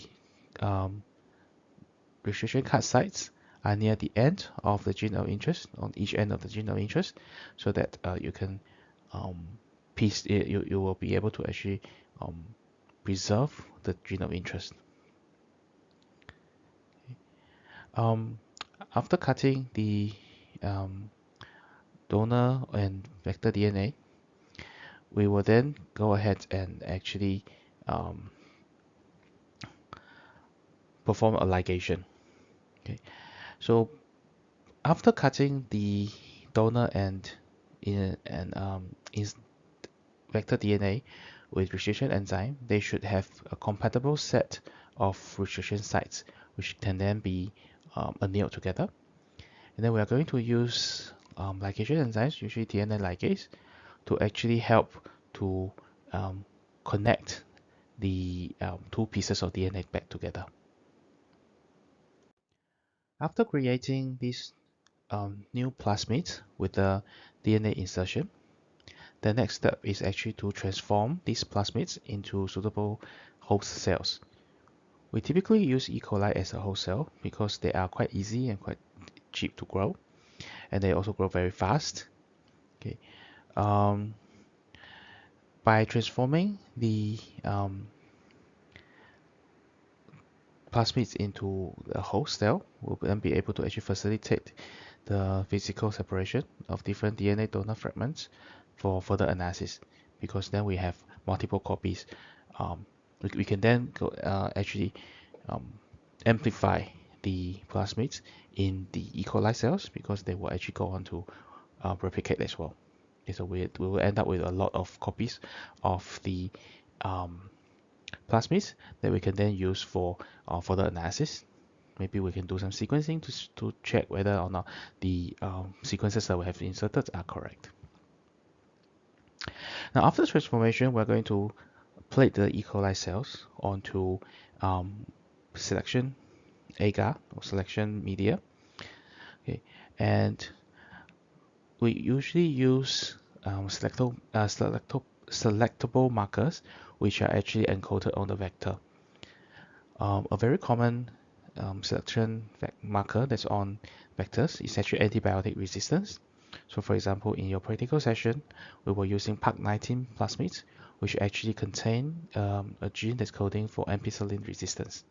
So you can imagine cells that have been successfully transformed with this PAC19 plasmids will be able to actually survive on agar plates that actually contain ampicillin, because they will be able to actually resist ampicillin. Okay, so that's how we actually select for cells that have been successfully transformed with our plasmids of interest, or the transgenic plasmids. Here again, is showing how we actually perform the recombination of DNA.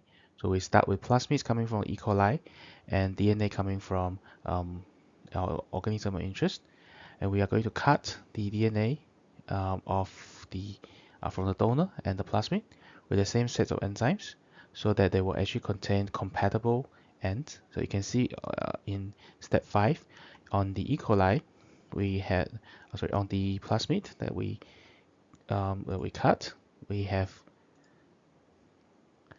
a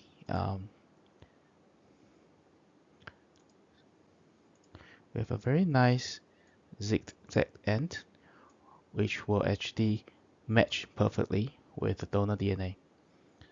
This is also happening on the other side of the insertion site, where we have compatible ends that's generated by the restriction enzymes on both the E. coli plasmid and the donor DNA. So that these two pieces of DNA can actually partially base pair with each other, and then with the help of DNA ligase, we were able to actually close the gap between the donor DNA and the vector, and then we will then get a new plasmid that actually has the gene of interest inserted into the plasmid. After generating these plasmids, we are going to put the plasmids into bacteria by transformation. Okay. So the bacteria will then go ahead and actually express the genes that's coded by this plasmid.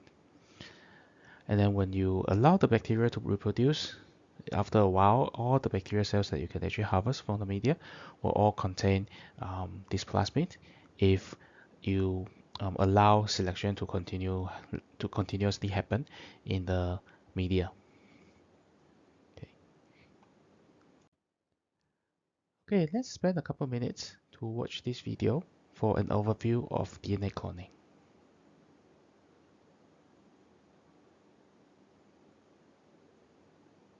Okay, moving on, we're going to take a look at the enzymes which are used in manipulating DNA.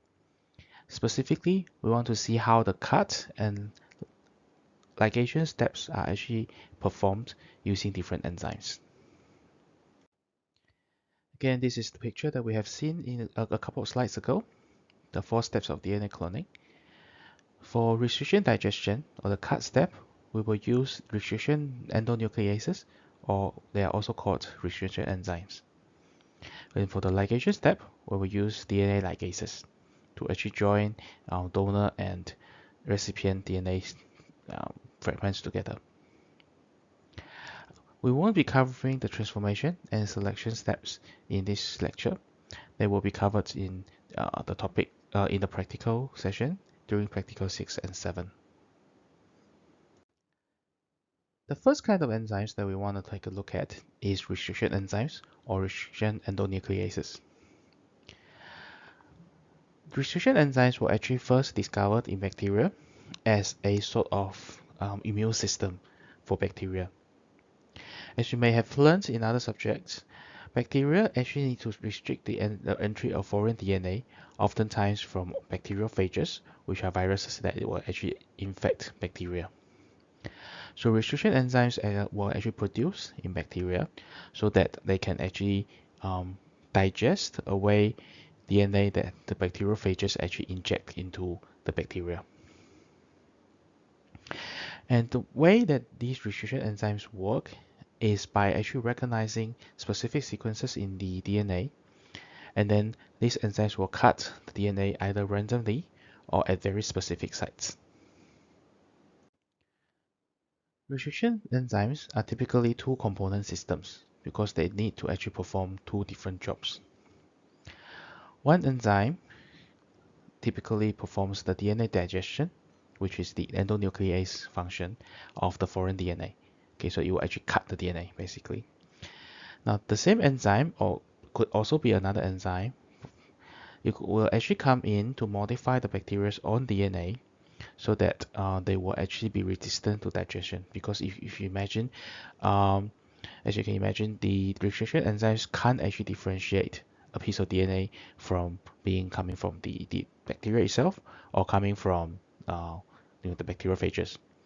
So in order to protect its own DNA, which may or may not have all these recognition sites that the restriction enzymes are actually recognizing, the metallases will actually metallize some of the um, nucleotides on the bacteria's own DNA, so that they won't actually be digested by restriction enzymes.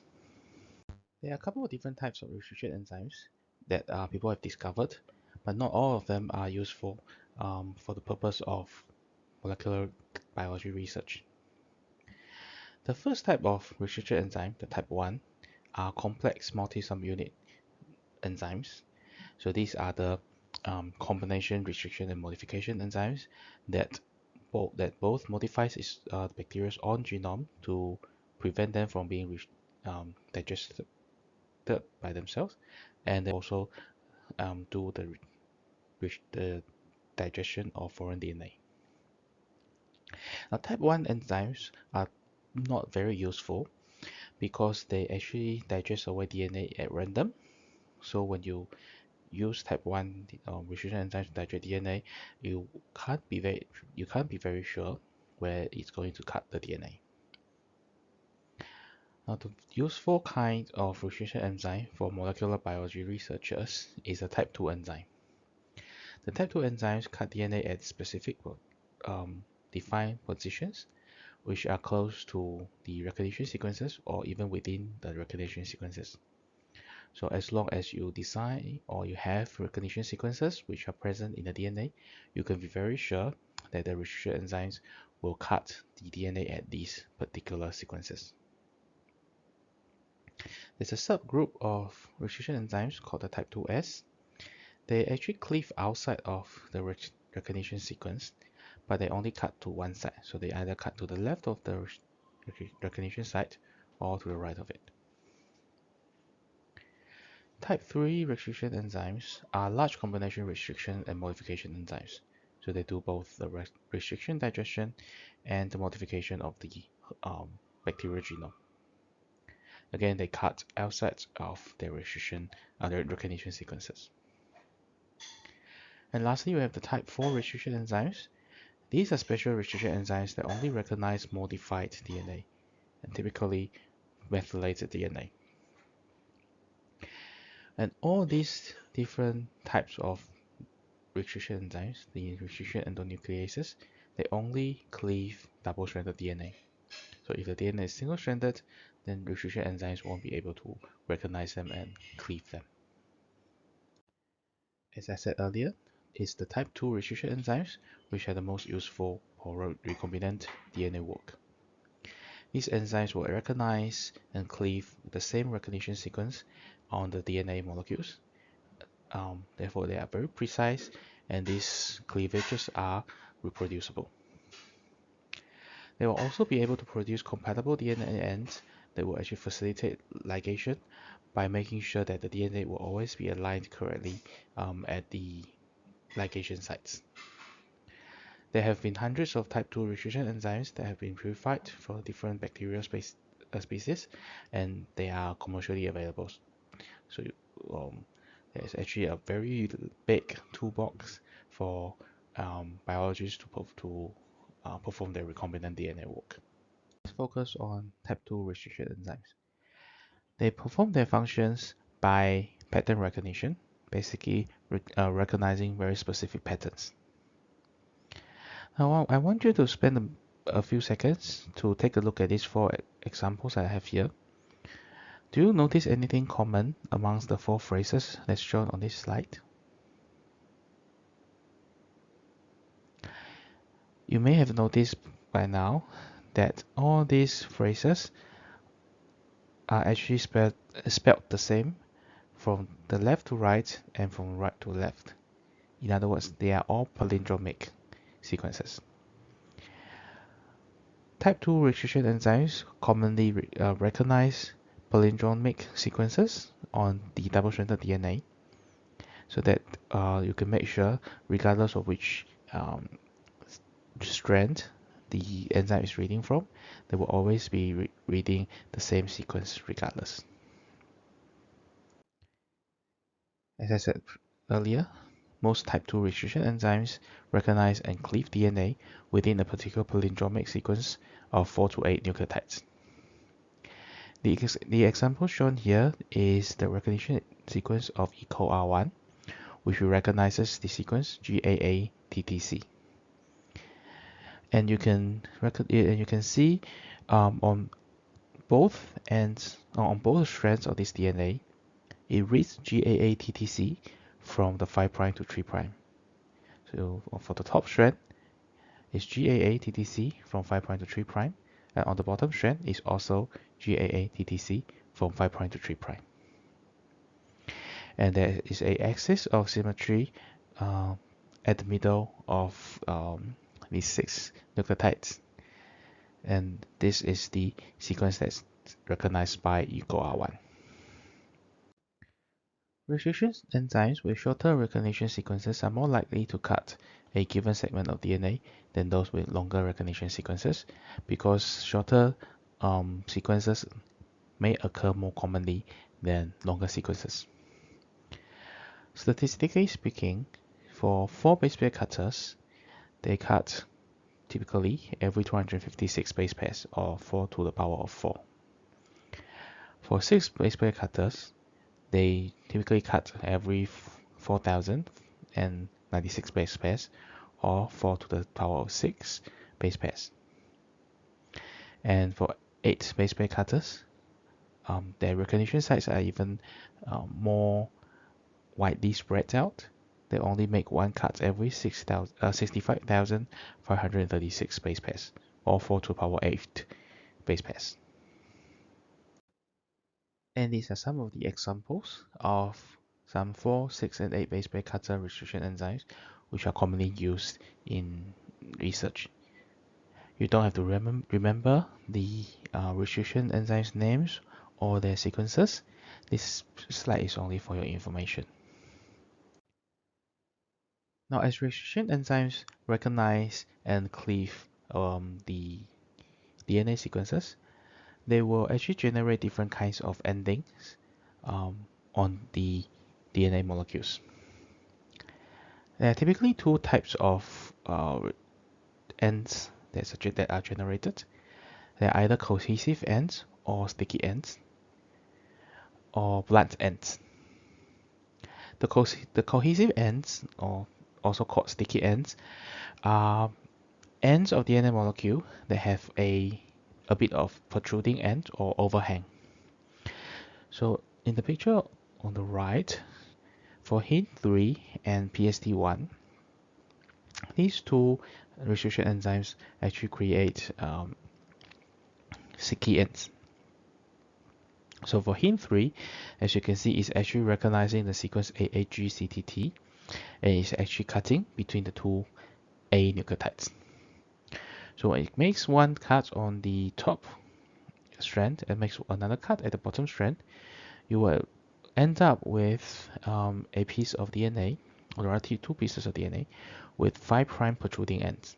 So as you can see, the blue piece of DNA has a 4 nucleotide overhang on the 5' end, and same thing goes for the orange piece of DNA. Similarly, for PST1, which again is a sticky end generator, it's recognizing the sequence CTG-CAG, and it's cutting between A and G.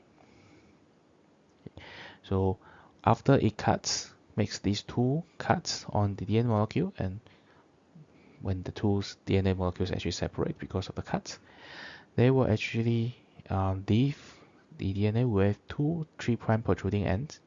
So you can see both the orange and blue color DNA have a protruding 3' end of 4 nucleotides. And lastly, we have EcoR5, which actually generates blunt ends. A blunt end is where the ending of this DNA is actually ending with a base pair. Okay, so you can see this is ending with an AT base pair on both sides of the cleavage. Okay, and therefore these are actually called blunt ends because the ending is actually blunt.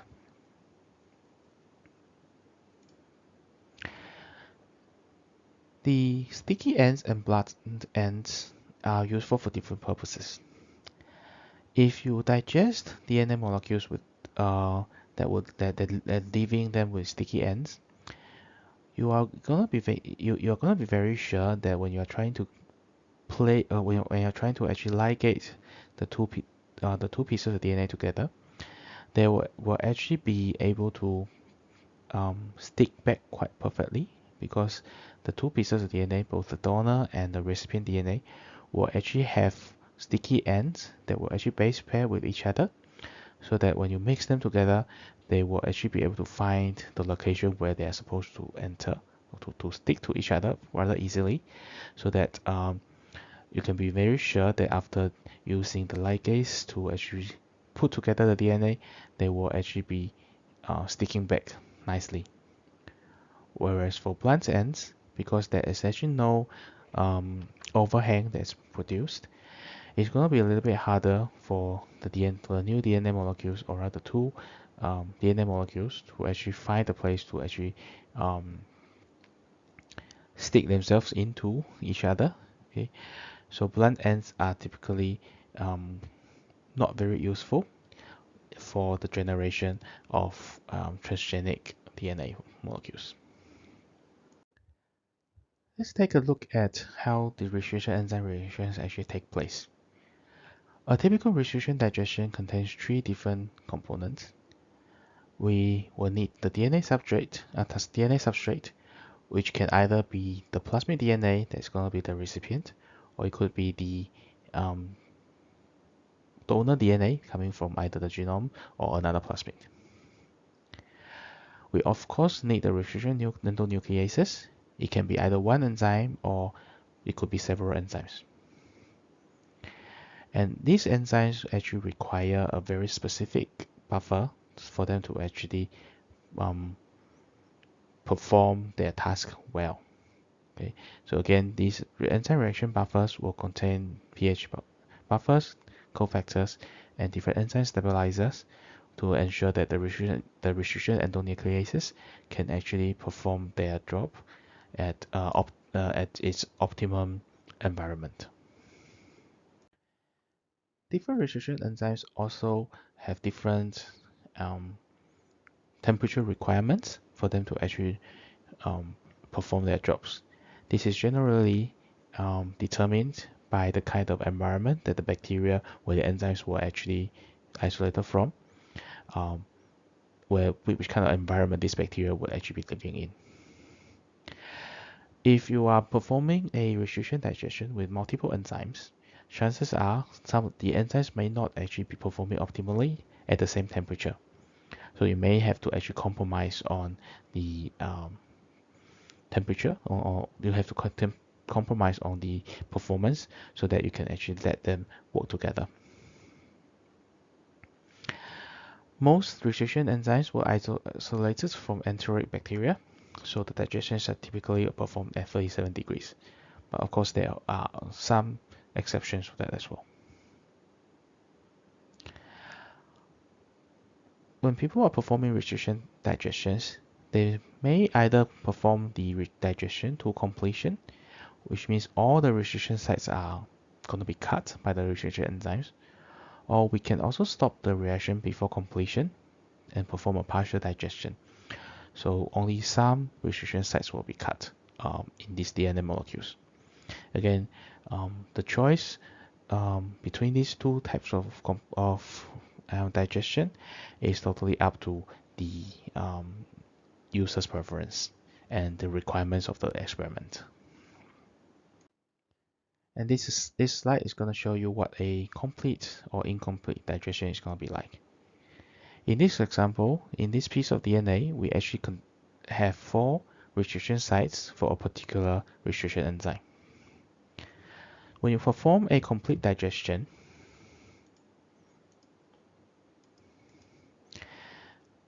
all these 3 sites will actually be digested, and you will end up with 4 small pieces of DNA coming from the original DNA.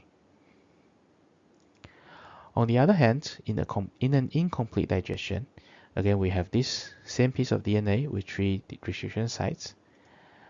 An incomplete digestion will probably produce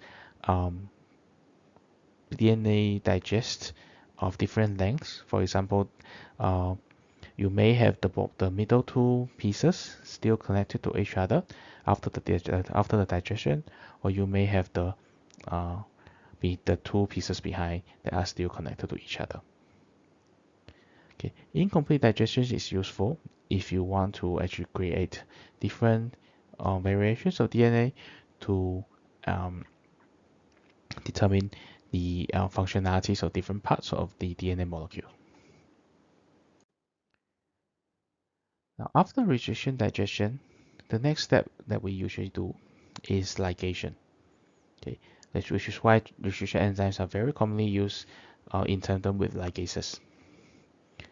So as you can see from this picture, we first cut the green piece of DNA and the gray piece of DNA using the same restriction enzymes. Okay, so that you will actually create you actually create sticky ends on both pieces of DNA. And then when you put them together in the same tube, you can see that the gray piece of DNA will actually base pair very nicely with the green piece of DNA on both ends, both sticky ends, and they will actually form this complex together. Okay, so if you are performing a restriction digestion, it's recommended that you use the same set restriction enzymes so that you can have some level of compatibility between the donor and recipient DNA molecules. And base pairing will occur if you use the same enzymes, and this will allow insertion of the donor sequence into the recipient sequence. Now, after the base pairing, you can still see some nicks on the DNA backbone, right? Because the G and A here are still separated in this case. And all these nicks on the DNA backbone will then be repaired by DNA ligases by basically recreating the phosphodiester bonds between the nucleic acids, between the bases, between the nucleotides here, so that this DNA molecule will become complete again. Okay, in summary, DNA cloning consists of 4 steps: restriction digestion, ligation, transformation, and selection. And in the restriction digestion step, type 2 restricted endonucleases are probably the most common ones that's used in order to specifically digest specific restriction sites on the DNA. The type 2 restriction endonucleases actually recognize specific palindromic DNA sequences, and they will actually cleave the DNA molecules at the recognized sequences. And host cleavage by the restriction enzymes is actually prevented by site-specific metallases, which will actually put methyl groups on the DNA so that they won't be digested by type 2 restriction enzymes. And with that, this is the end of part 3 of topic 5. In the next part of topic 5, or the very last part of the topic, we will talk about sequencing techniques and different sequencing technology that molecular biologists actually utilize to determine the sequences of DNA molecules.